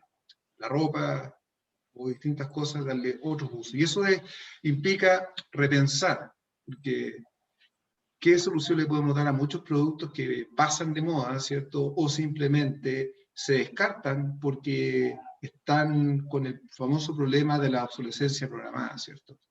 Y cada vez que hay un cambio importante se descartan muchos productos. Y los que trabajan con el tema de celulares deben saber que hay muchos celulares que pasan de moda, no sé, porque yo tengo iPhone antiguos que no le puedo cargar ya en Spotify, no sé qué tan atractivo es tenerlo, pero suena súper bien, está todo bien, pero no le puedo cargar los programas nuevos que quiero, o la nueva versión, no sé, de WhatsApp, por ejemplo, y ahí eso me quedan restringidos. La reutilización, perdón, que es reutilizar ciertos residuos o componentes de los productos, que en este caso tomé el mismo ejemplo que nos había hablado Ignacio, que me parece muy buena idea tomar un producto, un teléfono viejo, desmantelarlo y guardar esos componentes para reparar otro. Ahí está el elemento, porque esto no es reciclar, esto es reutilizar componentes. Entonces yo puedo deshuesar un celular, deshuesar un electrónico, ¿cierto? Y con eso sacarle todos los componentes, un auto, todo esto ocupa. Bueno, si les comenté el caso de mi depósito de tarra, que era el recycling place, que yo iba con mi propia herramienta y podía sacar cualquier componente, como que componentes, pues me lo vendían por kilo, porque valía lo que valía su precio en fierro. Y la reparación, encontrar una segunda vía a los productos estropeados. Y es el que les comentaba yo de tener estos canales de reparación que me permiten, por un lado, darme un servicio de reparación a mi producto, o por último, si yo no lo quiero porque ya me falló, poder volverlo al mercado con un canal como, por ejemplo, el Refurbish. Que eso me dicen que está recondicionado y que hay clientes que están dispuestos a comprarlo, ¿cierto? Que se llaman, ¿quiere comprar su celular de economía circular? ¿Han escuchado? Compren compra web, o sea, significa que es un celular que se reparó, en pocas palabras, o que se abrió y se le cambió algún componente, ¿cierto? Y eso es parte de este concepto de la economía circular. Jorge, ¿Reciclaje? Sí. te puedo hacer una pregunta. ¿Hay métricas del impacto que está generando la economía circular? Te pregunto porque me da la sensación, pero por eso te pregunto si hay métricas, porque siento que hay muchas acciones ligadas a economía circular que todavía trabajan a una muy pequeña escala versus la gran industria, y pensando como justo el concepto de obsolescencia programada, que es brutal en términos de lo masivo que es. Muy desde el prejuicio me da la sensación de que estos esfuerzos tienen un impacto así súper chiquitito. Entonces, no sé si hay alguna medición, alguna estimación de cómo va avanzando esto. Sí, en el link que tengo más adelante, que es el material de lectura del diagnóstico que hicieron para la Comunidad Europea, ya establece las metas iniciales y estos temas. Entonces, hay algunas métricas, pero para la Comunidad Europea, sí. Ojo. El de Green Deal es todo para la Comunidad Europea, pero nosotros, por lo general, tomamos muchas de estas cosas, ¿cierto? Y somos consecuencia de eso, de lo que pasa en Europa, lo que pasa en Estados Unidos. Nosotros tendemos a seguir, pero copiamos el lado positivo, o el lado negativo, pero ahí tienen métricas. Y de hecho, algunos casos que les voy a dar yo, y lo que ustedes van a calcular, van a ser métricas internas para poder después valorar el impacto que esto tiene. ¿Se fijan? Entonces ahí está el séptimo, reciclaje, la valorización, que implica, si ya no lo puedo reciclar, acuérdense reciclar lo que ustedes conocen, el aluminio, volver a convertirlo en aluminio, ¿cierto? Y poder aprovecharlo como metal. Y la otra viene la valorización, que lo puedo aprovechar, por ejemplo, energéticamente. O sea, que ocurre mucho en esto de waste to energy, que es quemarlo y producir energía y con eso producir electricidad. Entonces, hagamos un pequeño break acá, y acá está este es el link que les decía yo. Aquí aparece un montón de línea base y las metas que se pusieron para la Comunidad Europea. Está en castellano, está en casi todos los idiomas, porque esto involucra a los países de la Comunidad Europea. Hagamos un break de 10 minutos. Súper, Ok. Ok, súper. súper, súper. Yo voy a aprovechar el programa de usted también, porque he estado toda la tarde también en reuniones y revisando informes, así que también yo esta vez me voy a arrancar, pero voy a volver con un tesis.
Aquí estoy de regreso con mi té. Estoy tomándome un English breakfast.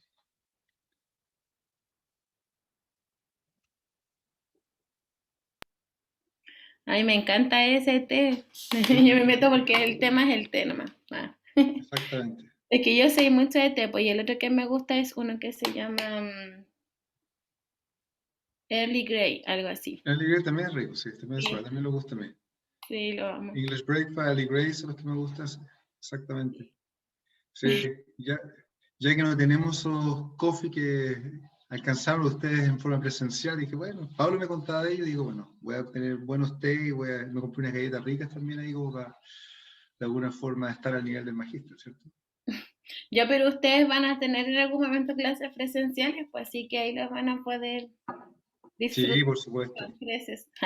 Yo soy de los profesores residentes que se llaman, soy del departamento, entonces yo estaba desde el inicio del programa apoyando un poco la iniciativa, las discusiones que había para el programa y todo eso, más allá de que aporten esta asignatura de tópicos, ¿cierto? Que es como un bolsillo gato, eso de payaso, pero en el sentido que es amplio, pero al mismo tiempo sí, yo conozco bien, y de hecho uno de los programas estos disruptores que tenemos en la universidad, por la forma que se hace, el sentido, y por otro lado, por la misión que tiene de eso, de generar competencia en innovación y emprendimiento, que es el futuro, como les comenté yo, en cuanto a la generación de empleo y generar valor. Si es que ustedes están en el lugar correcto, y no es que sea marquetero, ¿eh? Hay varios que son exalumnos míos y que saben que yo me dedicaba a la parte ambiental, y no es que yo esté vendiendo otra cosa, pero también mucho de lo que yo hago en la parte ambiental no es desde el punto de vista solamente de ecología, sino que yo lo veo desde el punto de vista de que también son oportunidades. O sea, la idea es que tú mejores el planeta y más encima tú generes valor con esto. Entonces yo apoyo mucha iniciativa de nuevas cosas y de proyectos, algunos que he apoyado, ¿cierto?, desde el punto de transformación, como producir ecopacking, producir materiales o productos a partir de materiales reciclados, ¿cierto? Qué entretenida. Sí, pues sí, bueno, a mi esposo igual, yo le comparto mucho como las cosas académicas y no tengo mucho con quien hablar porque tengo 4 hijos más él, entonces a él le tengo que contar todo porque es como con el adulto que converso. Y después él no sé, porque él es médico y usted había dado una plataforma acerca de ¿cómo se llamaba? Algo de Respira Bio Bio. Respira Bio Bio. Sí, pues yo le dije, oye, ¿tú conocías esta plataforma? Y él trabaja en un hospital de Coronel y me dijo no, y después dijo, oye, está súper buena, oye, tu profe es súper seco porque él lo psicopatió. Así que estuve Sí. entretenido eso. Sí, De hecho, porque está operativa, sale el pronóstico para esta semana, si uno lo ve, de Respira Bio Bio, a ver si lo puedo ver acá. Y claro, publica el estado de cómo van a estar las visitas, las consultas a nivel de los sistemas, los servicios de urgencia. Estoy tratando aquí de abrirlo. Pero ya ahí lo hacen como con información de Sí, los... del DAIS, y se hace un pronóstico de información de estadísticas oficiales del Ministerio de Salud, y hace la proyección, y tiene la información histórica y todo eso. Entonces, pronóstico de consulta, enfermedades de urgencia, y ahí estaba la semana, aquí está la semana de 17, que esta semana que está, ¿te fijas? Está del 25 al 1 de mayo, y ahí te habla de que está pronosticando que va a haber una tendencia a aumentar, en el caso de Concepción, todas las consultas por enfermedades respiratorias y todo eso que está asociado. Y ahí va Sí. mostrando. Yo le decía, pero ¿cómo tú no sabes de esto? Así ahora voy a saber qué día podéis faltar, en qué día te conviene más medirte.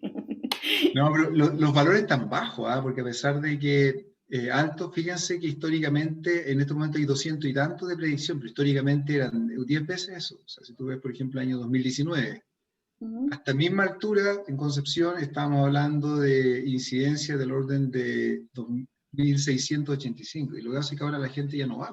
Primero que todo porque nadie quiere ir a un centro de salud, y dos, porque tampoco están expuestas a la contaminación y todo eso, que están todos guardados. Entonces, bien interesante, no hay circulación viral tampoco, mucho más allá del COVID, por lo mismo. Entonces, pero sí, son herramientas, he trabajado varios planes de descontaminación también, esa es como mi línea.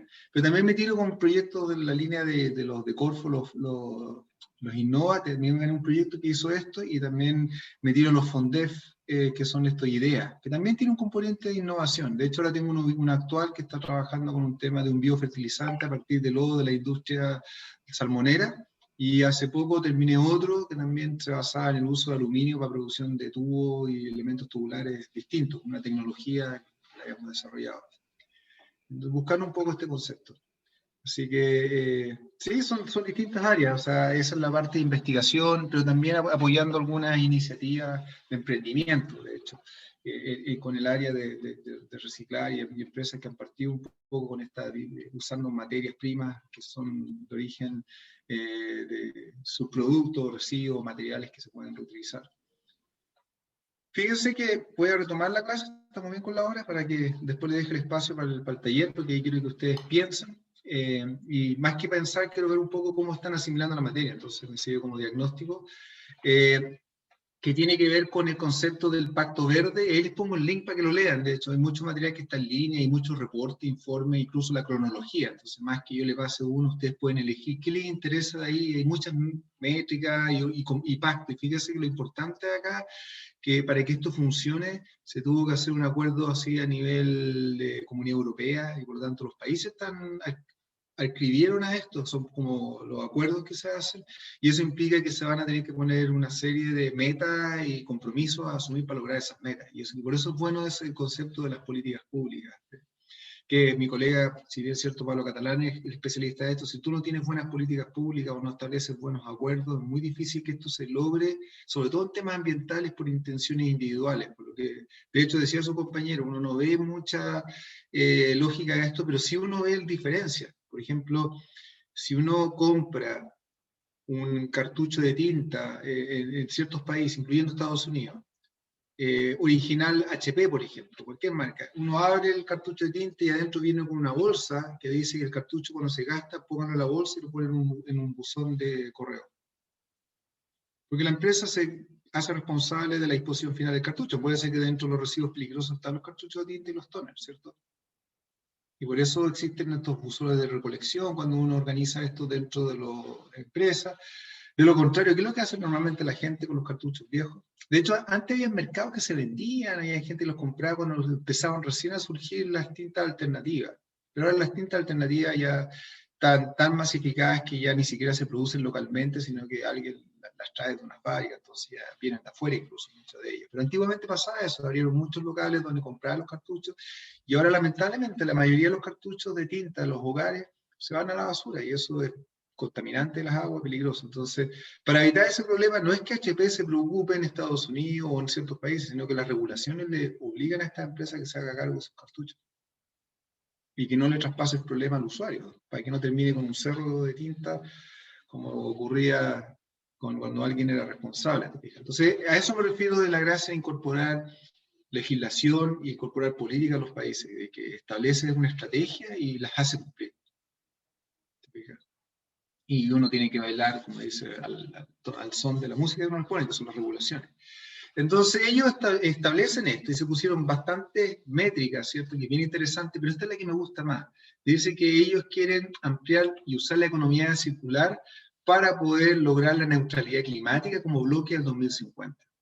Y lo que buscan ellos a través de la economía circular, que no va a ser solamente llenar de parques eólicos y todo eso, porque eso nuevamente les digo lo mismo, es como lo que pasaba con la industria minera.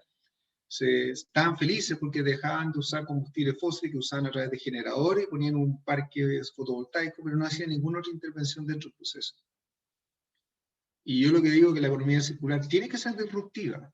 Yo tengo que entrar a picar y cambiar desde la concepción de los productos para que esto funcione. Entonces no es solamente cambiar paneles o mejorar un tema de generación de energía o simplemente reciclar los papeles en la oficina, sino que esto apunta a que yo parta desde la concepción de los productos, los servicios que yo hago.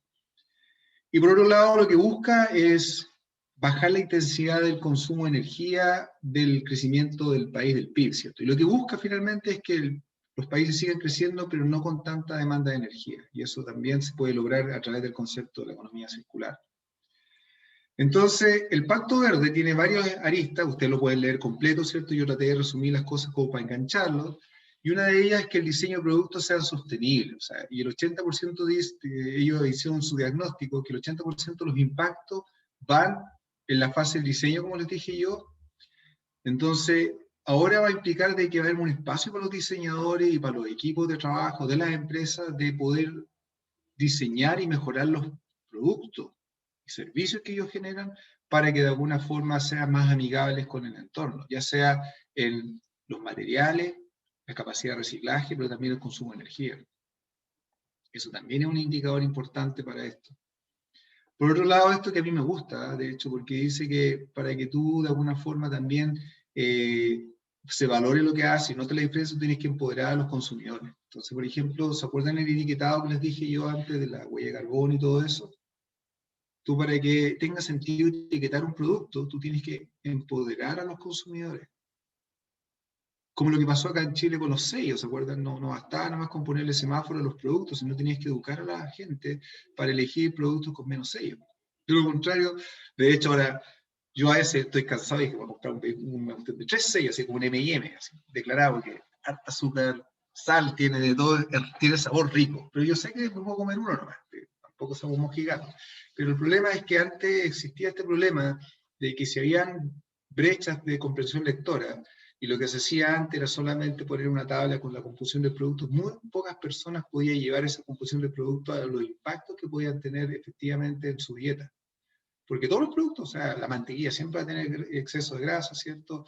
Las papas fritas siempre va a tener sal, ¿cierto? Y muchos productos que eran dulces, bebidas y tenían azúcar. Entonces los sellos no solamente transparentaron eso, sino también, dado que los consumidores podían discriminar por eso empoderaron a los consumidores, le empezaron a quitar azúcar, ¿cierto? Para que quitarle sello a los productos. De lo contrario, si uno era responsable, no le compraba estos jugos a los niños, que va a ser el otro problema que les voy a mostrar más adelante. Los jugos en cajita, porque venía con muchos sellos. Entonces, fíjense que las empresas se adaptaron, le quitaban azúcar para quitarle un sello, ¿cierto? Y algunos quedaron libres de sello, que es parte del eslogan que hay ahora. ¿Y por qué? Porque el consumidor está empoderado. Fíjate que el Estado te pide que lo regules, que lo rotules, pero no te restringe la producción de ese producto aunque tenga 3 o 4 sellos. Pero el problema es que si tú empoderas a los consumidores, ellos van a discriminar los productos. Entonces, de la misma forma que tú tienes esto eco etiquetado, si tú empoderas a tu consumidor, ellos van a discriminar entre productos de origen natural, productos orgánicos me refiero, o productos que hayan sido manipulados o usen agroquímicos, ellos van a discriminar entre productos con alta huella y todo eso, si tú los logras empoderar. De lo contrario, no sirve mucho el esfuerzo. Entonces, por eso el segundo marco habla de empoderamiento de los consumidores, brindar oportunidades de ahorro clave, en el marco de los productos sostenibles. La otra cosa, circularidad, cuéntame.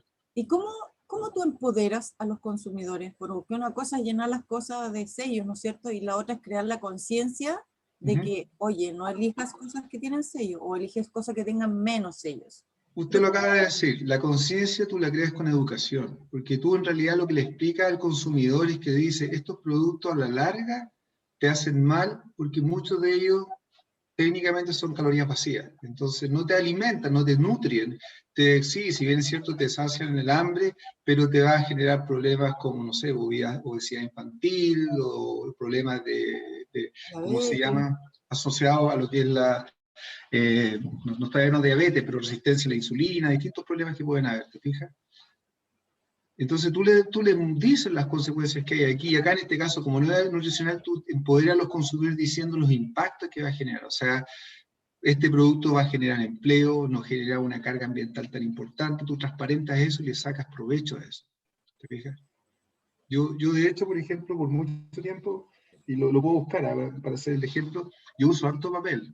Y de hecho, antes de la crisis acá, yo veía que todo lo trajera en papel un poco también porque yo rayaba y todo eso, pero ahora todo lo hago digital. Y el papel que uso yo, denme un segundo, lo dejé aquí al lado, se lo voy a mostrar.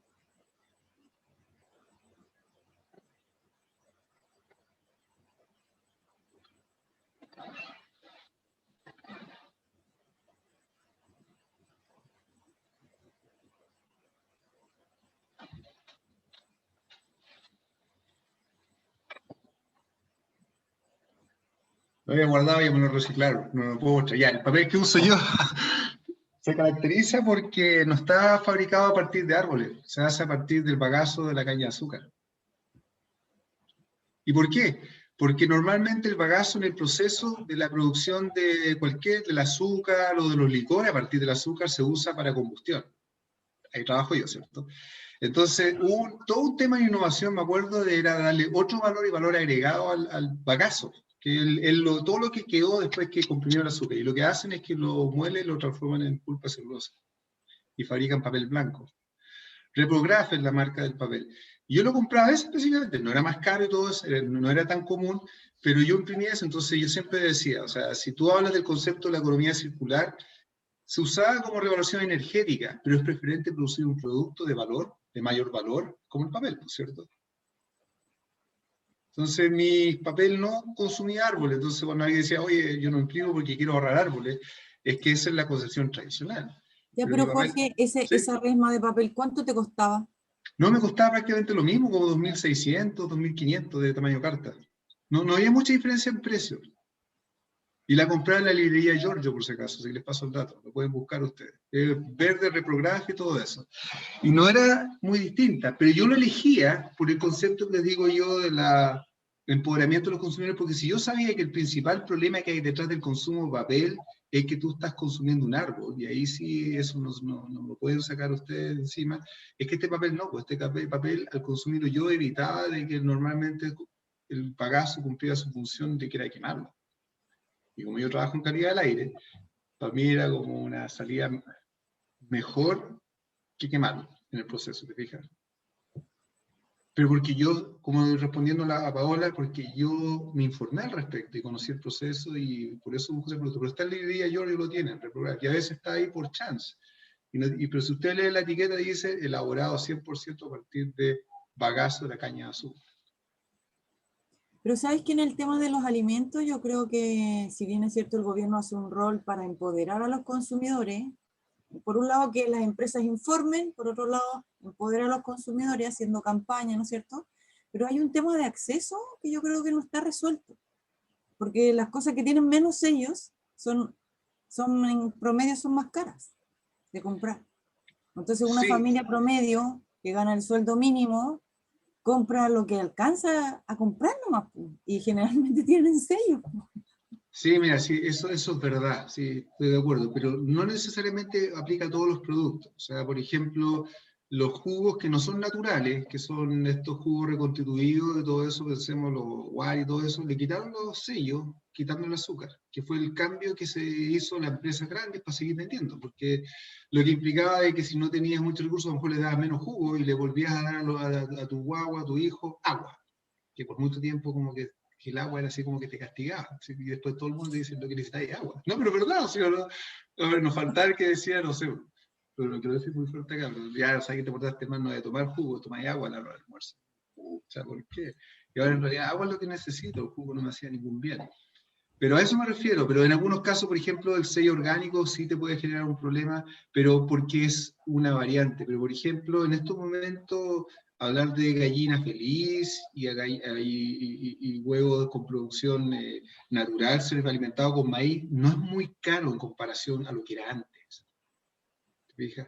Pero el concepto de gallina feliz ya va más allá, va con el bienestar animal, que es una gallina que camina. Porque el problema de las avícolas es que las gallinas son como prácticamente casitas llenas de gallinas que no se mueven y lo único que hacen es poner huevos, ¿cierto? Gallinas ponedoras. Entonces, todos esos sellos, lo que un poco funcionan cuando tú empoderas a los consumidores. Entonces, si tú vas a generar un cambio en un producto, ustedes quieren innovar en algo, tienen que transparentarlo con los consumidores para que ellos valoren ese cambio, ¿cierto? De lo contrario, te va a incrementar los costos y si no los educas van a consumir por precio y va a quedar nuevamente fuera por temas de precio. Pero sabes que ahí yo creo que va ahí como que actúa también estos los poderes de la fuerza y la demanda, porque a veces los productos más orgánicos, con menos sellos, con menos huella de carbono o sin crueldad animal son más caros, pero no porque sean más caros realmente, sino porque hay menos oferta de eso. Por ejemplo, el arroz integral. Porque un arroz con menos proceso es 3 veces más caro que el arroz blanco. Porque hay menos mercado.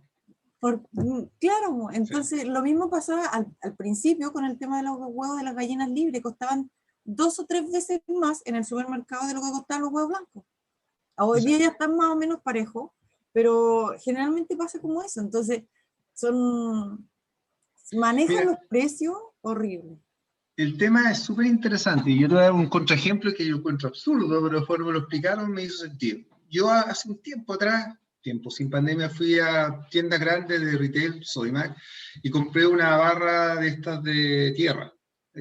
Porque hay que, tú que la barra de tierra hay que enterrarla, es una barra de cobre puro, ¿cierto? Que tú la entierras y con eso conectas la tierra de cualquier edificación para que el caso de una descarga se vaya a la tierra, no se vaya a las cañerías ni nada de eso. Entonces las barras de tierra se venden de 1 metro, medio metro y 1,5 metros.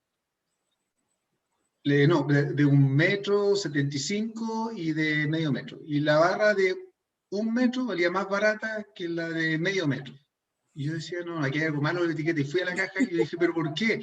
Y dijo, no, pero si esta tiene el doble de cobre, y el cobre es caro. Y dijo, no, lo que pasa es que la de medio metro es la que más se demanda. Ahí está la respuesta. Entonces, tú también tienes estas distorsiones un poco, porque si la más que se compra tiene precio, pero la otra la ha tenido mucho tiempo ahí y al final no vale tanto. Si hay un costo también de mantenerla en stock y todo eso. Y ya me llevé por el doble, y ahora lo que hice la corté en la mitad. La enterré. Entonces, a eso me refiero de que de alguna forma es interesante este concepto cuando uno ve, pero recuerden, empoderar a los consumidores, y por eso es importante este trabajo que no lo hacen las empresas. Si un país se mete, el país va a hacer las campañas, el país va a educar, lo van a meter en el currículum de los niños, o sea, todo eso tiene que ver para poder lograr la economía circular. Circularidad de los procesos, eso yo creo que queda claro, un aspecto esencial de la transformación de la industria hacia la neutralidad climática, y la nueva estrategia apunta a las pymes. De hecho, ellos tienen un grueso foco de trabajo con las pymes, porque las grandes empresas siempre pueden absorber estos desafíos, tienen sus centros de investigación, tienen sus centros tecnológicos, ¿cierto? Incluso trabajan con consorcios, pero las pymes no. Entonces, para poder fomentar el trabajo con las pymes y colaboración en la industria circular, ¿cierto?, van a generar toda una red de asesoramiento que le va a entregar transferencia tecnológica a ellos. Y eso va a ser proveído por los estados, por esta colaboración de la Comunidad Europea, ¿te fijas? Entonces, este es otro punto que es importante. Yo me acuerdo que por mucho tiempo estuvieron de moda el tema de los acuerdos de producción limpia, enfocado a las pymes y todo eso, y siempre, claro, se trabajaba ahí con el Consejo de Producción Limpia y todo, porque la idea era transferir conocimiento y tecnología, y muchas veces las pymes no tienen acceso a poder financiar un centro, ¿cierto? Si no se agrupan, o tener el capital humano necesario para hacer estos cambios. Entonces, a través de estos centros sí se podrá trabajar, prototipiar, innovar, ¿cierto? Y asistir, sobre todo en temas de ecodiseño. Entonces, eso también se los doy a conocer a ustedes, que es bien importante, porque las pymes acá mismo pasa en Chile, cuando tú quieres innovar con ellos, dicen lo mismo, ¿no? Que es difícil, que a veces no es tan fácil hacerlo, que no tienen el tiempo, no tienen los recursos, ¿cierto? Y una estrategia de salir de ese problema, que siempre va a ocurrir, incluyendo los países como la Unión Europea, es poner agrupación y producir centros que permitan esta transferencia de know-how y hacer pruebas y todo eso. Y agrupar también, por asociatividad. Y el plan de ello, en pocas palabras, aquí está nuevamente el link donde pueden sacar la información, es cortar esta parte. O sea, de que la Comunidad Europea se maneja bajo este concepto circular, que los materiales, todo se recicle, y sacar la extracción de minerales de la tierra, ¿cierto?, doméstica, o sea, que ellos no tengan más minería de minerales en la Comunidad Europea, evitar importar materiales, ¿cierto?, que todo circule dentro de la Comunidad Europea, evitar la incineración, que también lo que les decía yo, que en el caso del papel lo compraba yo porque es mejor producir un papel que quemar el bagazo, un ejemplo, y por supuesto los rellenos sanitarios. O sea, esto es lo que de alguna forma su estrategia quiere cortar con el plan de acción. Y aquí les quiero poner algunas métricas que ellos establecieron. Por ejemplo, quieren reducir a menos del 5% el desecho de materiales en esta cadena. O sea, como les decía, siempre va a haber algo que se va a botar porque ya no se puede reutilizar o se contaminó, lo que sea, pero que eso sea menos del 5% lo que llega finalmente a los rellenos sanitarios. 70% la recuperación de los materiales, ¿cierto? Y con eso aportar al 30% del PIB por tonelada de material reprocesado. O sea, que de alguna forma se esté sacando más valor a los materiales y todo eso. Y esas son metas que se pusieron ellos en base a estas líneas de base y estos estudios que hicieron. Ahí está el link para que ustedes puedan ver como les decía, de todos los reportes, y es bien interesante porque está focalizado al bloque completo, ¿cierto?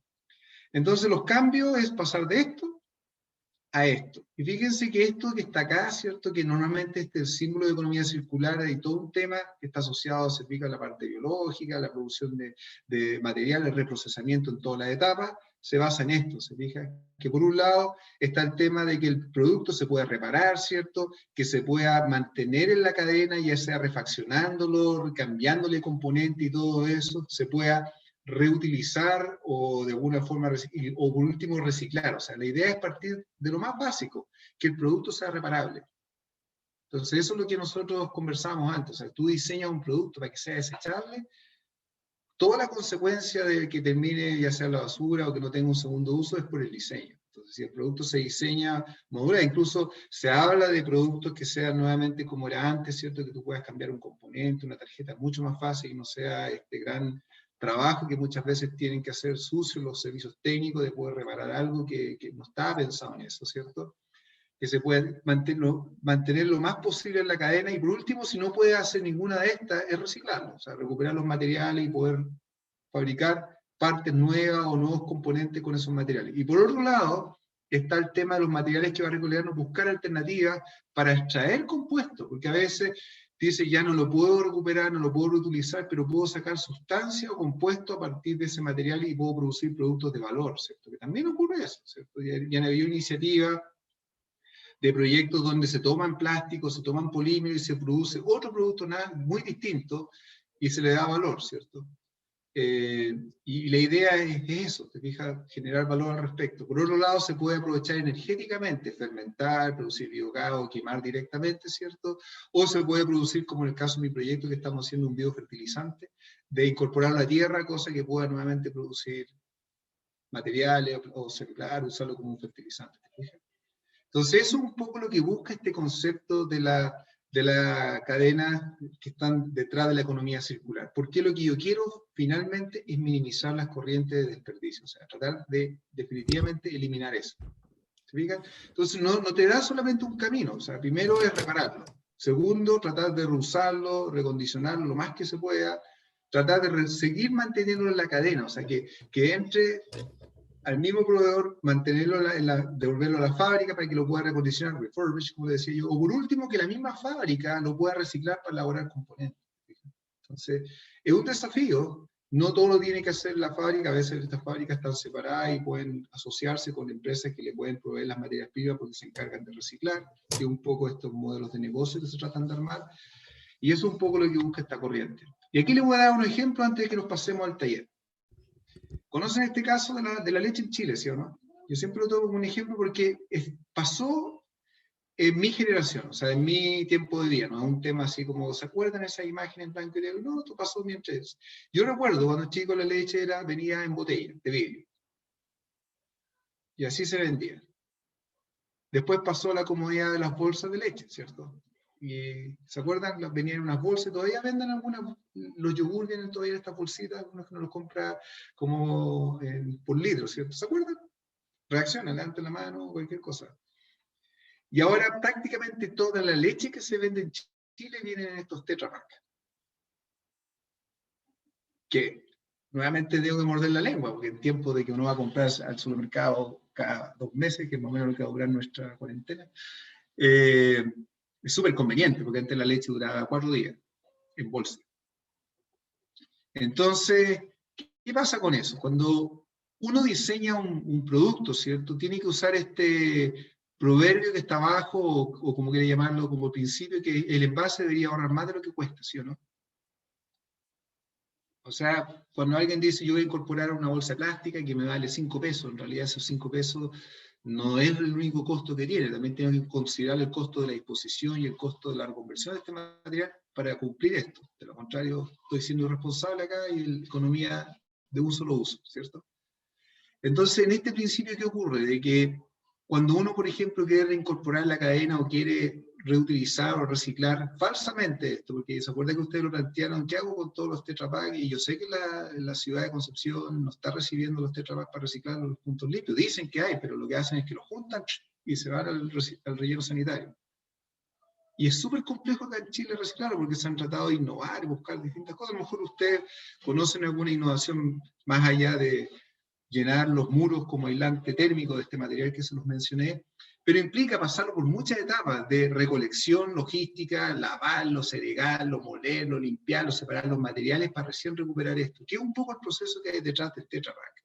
Que si uno lo ve desde la filial, ¿cierto? Que es una empresa sueca, ¿cierto? Lo vende, dice, no, es que es un material que tiene aluminio reciclado, todo eso, y más del 80% de las emisiones del invernadero se genera por los polímeros y aluminio que por el Tetra Pak. El aluminio es súper demandante de energía para producirlo, ¿cierto? A partir del mineral. La realidad que hay es que constantemente las empresas que sí han tratado de meterse en reciclar esto, envían boletines de, en este caso, de Triciclo, que no reciben materiales porque están con mucho stock y no saben qué hacer con él. Pero ¿qué pasa? Pues la leche la consumimos nosotros, por la gran mayoría, diariamente, ¿cierto? Y hay mucho aluminio Tetra Pak que está dando vuelta en Chile, y muchos de ellos terminan en la basura. Y ahí hay un problema, se fija, que tiene que ver con que, primero que todo, que todos los productos se pasaron a Tetra Pak, o sea, uno compra jugos Tetra Pak, hasta la pase por caja, que es una innovación atractiva, viene en Tetra Pak, siendo que el acero es súper fácil de reciclar, pero este material es una mezcla de polímeros de plástico, cartón y por supuesto aluminio, y tiene estos problemas. Entonces, si termina la basura, aquí hay un problema del producto, ¿cierto? Y que los canales no están actualmente diseñados para recibir esto, ¿cierto? Y es un gran problema, sobre todo cuando todo un país entero como el nuestro se reconvirtió al Tetra Pak por la comodidad que traía. Y nadie reclamó, a pesar de que probablemente cuando uno compra la leche, un porcentaje importante se te va al cartón, ¿cierto? Al envase, y eso no puede ser, pues la leche debe ser un producto de, como es de primera necesidad, lo más barato posible, ¿cierto? Así como cuando uno habla del pan. Sobre todo por los aportes nutricionales que pueden tener, para los que pueden tomar leche y no tienen intolerancia, a pesar de que hay leche sin lactosa. Entonces, ¿qué es lo que piensa uno cuando se da cuenta de este camino largo recorrido que les dije yo, que uno después de pasar la comodidad, porque yo estaba con la botella, ¿cierto? Y me acuerdo que era un cacho que había que guardar la botella y entregársela al lechero, ¿cierto? Las bolsas tenía el tiempo que tenía que mantenerla refrigerada, ¿cierto? Si no perdía la cadena de frío, se transformaba en leche agria, ¿cierto? Y esto era cómodo, tenía una vía alta, ¿cierto? Porque, de hecho, si ustedes van a cualquier otro país, y ustedes, la gracia que tiene que ustedes han viajado, se van a encontrar que la leche no se vende en este formato. Chile es el país que le gustó el Tetra Pak para la leche, pero el Tetra Pak se usa para otras cosas. Incluso en Suecia, que produce, que la empresa que partió este Tetra Pak y todas esas cosas, creo que la empresa de base de allá, ellos no, la leche tampoco la tienen en los Tetra Pak, la tienen en envase, ya sea de plástico, con cartón solo, ¿cierto? Un cartón encerado, y nosotros somos los giles que andamos para arriba y abajo con estos cartones y no sabemos qué hacer con ellos. Y acá lo que uno se empieza a preguntar es que la solución podría, después de este largo camino, volver al origen y empezar nuevamente con los envases, ya sea retornables, que es lo más ambientalmente adecuado, o que se puedan realmente recuperar, ¿te fijas? A lo mejor no va a producir inconveniente, como decía yo, la gracia es que puede durar varios meses, pero la gran mayoría toma la leche dentro de la semana. Imagino que más de algunos de ustedes, ¿cierto? Y ahí no se justifica, como les digo, tener un envase que cuesta más que la leche si uno considera todos los costos ambientales y el costo que implica el proceso detrás de la recuperación. Entonces ahora vamos a la actividad. Ustedes tienen el taller, ¿cierto? ¿Lo tienen? Aquí lo mostré acá, pero ustedes lo tienen en una hoja PDF que lo pueden leer y bien. Entonces la primera es que quiero conformar grupos de 3 o 2 personas, ¿cierto? Yo lo puse así porque si no eran números pares, ahí hay un grupo de 3, entonces así no tengo que cambiar las reglas. Y lo que quiero es que ustedes elijan un producto, un servicio o un desafío empresarial en que centrarse para hacer esto. O sea, cuando digo, idealmente sea un producto o un servicio que ustedes conocen de su empresa. Entonces ahí se ponen de acuerdo quién de su empresa van a elegir esto, porque así conocen los detalles para poder hacer esto. Entonces, se recomienda elegir un ejemplo de un servicio tangible, no inventado, ¿cierto?, que actualmente se elabora en la empresa donde ustedes trabajan, y puede ser un servicio también, y que tienen participación. Para ello, deberán preferir conocer el proceso de producción, cómo se elabora, y a quiénes se vende, cómo se distribuye, como para que a lo largo de la cadena puedan ustedes elegir alguna oportunidad para hacer este trabajo en taller. ¿Y qué es lo que pasa cuando termina su vida útil? O sea, ustedes inmediatamente darse cuenta si el producto que están vendiendo, o que están elaborando, que están produciendo, ¿cierto? Tiene posibilidad de ser reciclado, recuperado, lo pueden recibir ustedes en la empresa, tienen un poco de claridad de esto. El segundo paso, ustedes van a describir qué es lo que quieren ustedes mejorar de este producto. Y la idea acá del taller es, bajo el concepto de economía circular, ver qué oportunidad ustedes pueden ver para poder mejorar este producto. Y aquí les puse algunas típicas preguntas que pueden ser importantes, que tienen impacto en economía circular, para que también de alguna forma se vean que todas tributan a eso. Por ejemplo, prolongar la vida útil del producto. Cualquier producto que ustedes extiendan la vida útil, que puede ser económica, por lo que le hablaba yo de la obsolescencia, o que el producto falló y no lo puedo reparar, ya es una mejora. Entonces, ¿el producto puede ser reparado? ¿Existe una red de soporte técnico? Esas son preguntas que ustedes podrían hacer para el producto que están ustedes de alguna forma viendo.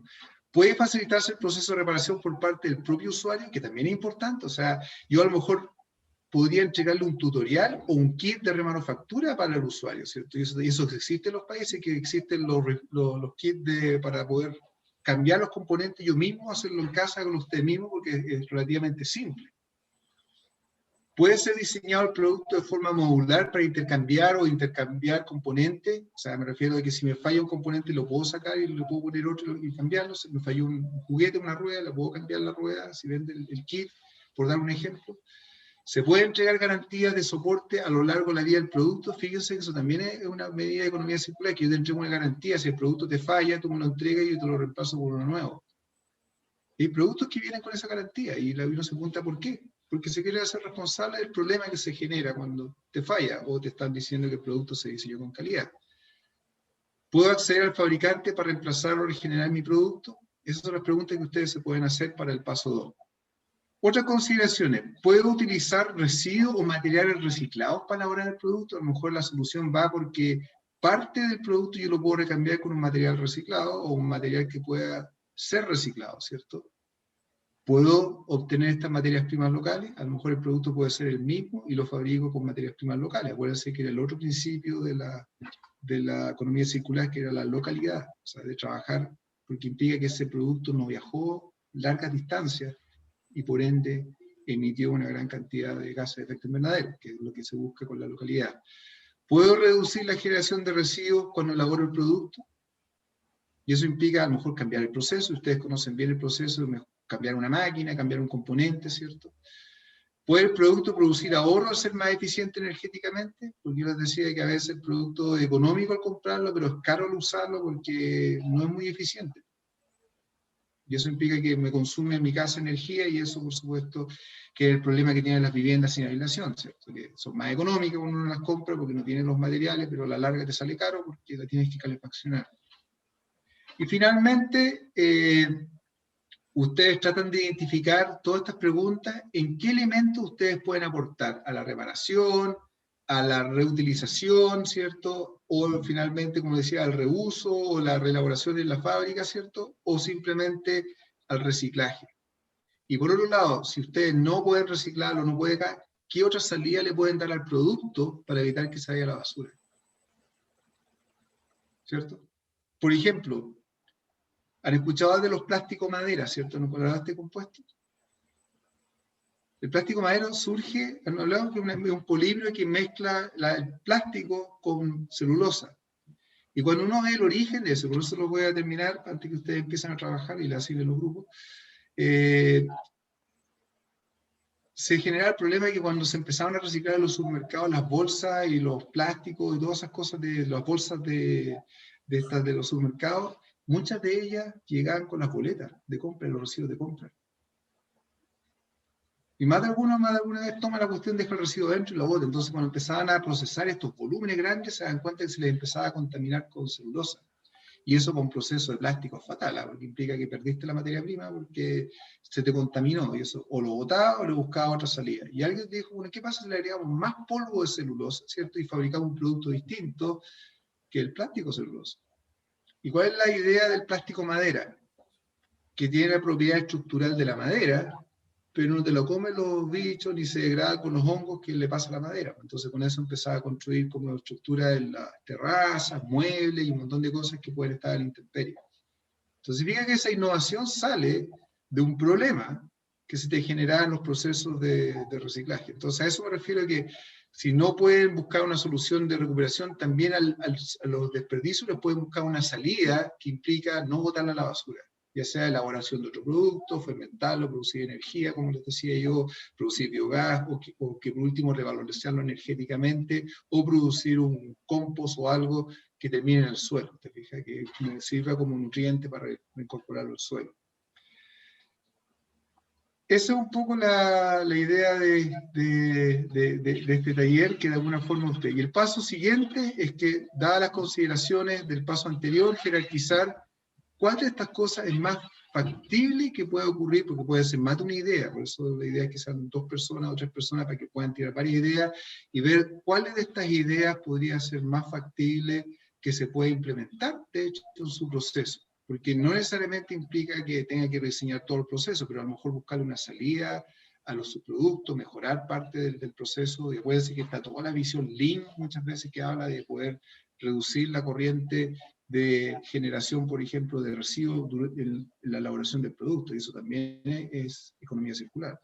Así que, ¿qué les parece? Ahora, ¿cómo hacían normalmente los grupos acá? Porque yo sé que Teams, yo sé que Zoom los puede asignar aleatoriamente en grupos de 2 o 3 personas. Tenemos actualmente 1, 2, 3, 4, 5, 6, 7, 8, 9, 10, 11, 12, 13, 14, No, tenemos 16. 15, 16.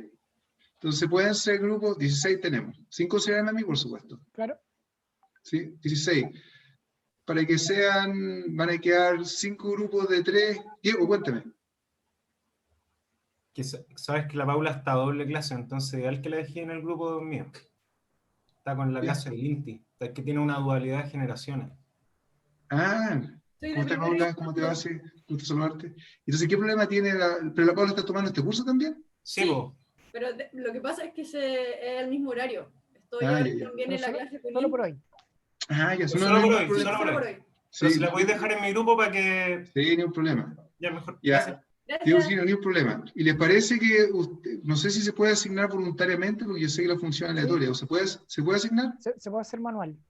¿Tú podías ayudarme con eso, Sí. Jerry? De hecho, es que eso estoy buscando acá porque... Jerry, hay una opción que cada uno puede elegir su grupo. Y elijan su grupo de a 2 o de a 3 en algunos casos. Sí, pero Que hay una la idea es opción nadie que quede descubrí solo. hace Vamos poco. con el Jerry. Sí, es que lo que pasa es que esta cuenta hoy día se compró, entonces lo que estoy viendo es que no está, aquí la activé No ahora. está habilitada la opción. Estamos Claro. millonarios. Estamos La millonarios. segunda corte, pues. Estoy viendo que acá ya lo vi el acceso, pero no me aparece en el software, entonces... Oye, Jerry, ¿y si lo hacemos como con la Katy, que cada uno se pone un número con su grupo, el grupo 1, grupo 2, y ahí tú lo asignas? Más Sí, fácil. sí, ese no es el tema. El tema Es que está en que, nos sale la opción de asignar grupos en la plataforma. ya. claro, no sé si yo me Ah. salgo y vuelvo a abrirlo, voy a ver si es que puedo Oh. hacerlo. Voy a dejar a Jorge como anfitrión, sí, para no Sí. votar a nadie. Claro, si la idea mía es que para que no sea una cacofonía, de que todos estén hablando por la misma plataforma, puedan trabajar en grupo, que yo lo he hecho en Zoom, en otros, Sí, pues, pero... sí, se No, puede. acá Esos sí grupos se puede, lo corriendo. hacemos, pero Jerry. solamente porque estamos con la nueva cuenta, ya. Y la idea es que vengan, o sea, no lo quiero hacer individual porque la idea es que cada uno en la discusión aporte ideas, por eso me gustan los trabajos grupales, porque son brainstorming.